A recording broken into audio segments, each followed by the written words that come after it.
Rich land infra developers వారి కాస్మోపోలిస్ 140 ఎకరాల్లో mega layout August 11 గొప్ప ప్రారంభం. చదువులో టాప్, అందుకే ఏమాత్రం ఆలోచించకుండా కుమారుణ్ణి చదివించారు. ఏ లోటు రాకుండా చూసుకున్నారు. తల్లిదండ్రులను సంతోషపెట్టాలని బీటెక్ చేశాడు. ఆ వెంటనే సాఫ్ట్వేర్ ఉద్యోగం కొట్టేశాడు. అతని టాలెంట్ కు మొదట్లో అందరూ చప్పట్లు కొట్టారు. కానీ రాను రాను అతన్ని దూరం పెడుతూ వచ్చారు.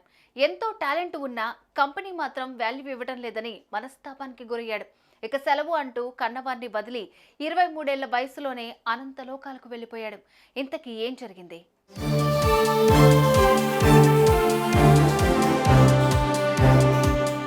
మెదక్ జిల్లా బర్దిపూర్ గ్రామానికి చెందిన దుర్గయ్య, యశోదకు కుమారుడు కుమార్తె ఉన్నారు.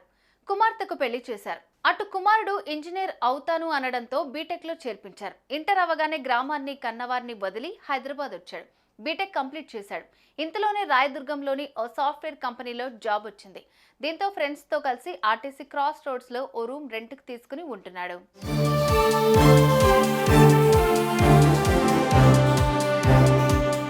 2 ఏళ్ల క్రితం జాబ్ లో జాయిన్ అయ్యాడు విక్రమ్. మొదట్లో అంతా సాఫీగానే సాగింది. విక్రమ్ పనిని అందరూ మెచ్చుకున్నారు. కానీ రాను రాను అతన్ని పక్కన పెట్టారు. ఆఖరికి బెంచ్ పై కూర్చోబెట్టారు. ఎంతో టాలెంట్ ఉన్నా ఆఖరికి బెంచ్ పై కూర్చొని ఏం పని లేకుండా తిరగాల్సి వస్తోందని, తన స్కిల్స్ అన్ని పోతున్నాయని మనస్తాపానికి గురయ్యాడు. విషయాన్ని తన ఫ్రెండ్స్, కుటుంబ సభ్యులకు చెప్పి బాధపడ్డాడు. దీంతో కుటుంబ సభ్యులు నచ్చచెప్పారు.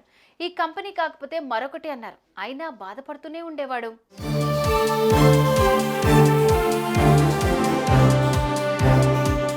క్రమంగా విక్రమ్ అందరితో మాటలు తగ్గించేశాడు. దీంతో కుటుంబ సభ్యులు అతనికి కౌన్సిలింగ్ ఇప్పించారు. కాస్త బెటర్ అవడంతో గత 15 రోజులుగా ఆఫీస్కు వెళ్తున్నాడు. కానీ బెంచ్ పై కూర్చోబెట్టడం అతనికి నచ్చలేదు.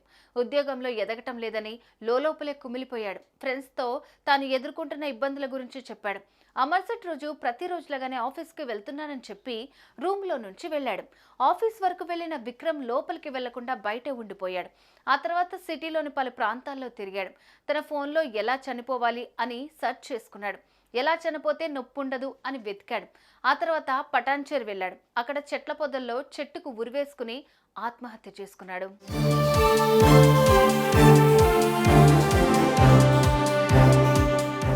అప్పటికే విక్రమ్ ఫోన్ స్విచ్ ఆఫ్ వస్తుందని అతని బాబాయ్ బీరప్పకు సమాచారం ఇచ్చారు ఫ్రెండ్స్.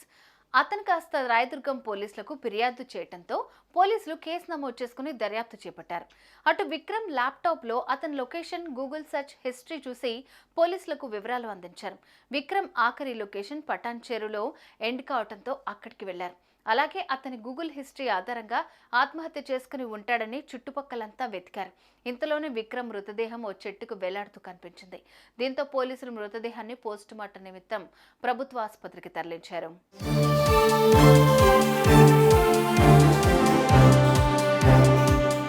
చేతికందొచ్చిన కొడుకు జీవితకాలం సుఖంగా చూసుకుంటాడు అనుకుంటే ఇలా ప్రాణాలు తీసుకుని ఒంటరిగా వాళ్లను చేస్తాడని ఊహించలేదని బోరుమన్నారు కుటుంబ సభ్యులు. ఉద్యోగంలో ఎదగకపోవటం వల్లే తమ బిడ్డ ప్రాణాలు తీసుకున్నాడని అన్నారు. నెలల పాటు పని చెప్పకుండా ఆఫీస్కు పిలిపించడం వల్లే ఆత్మహత్య చేసుకున్నాడని విలపించారు.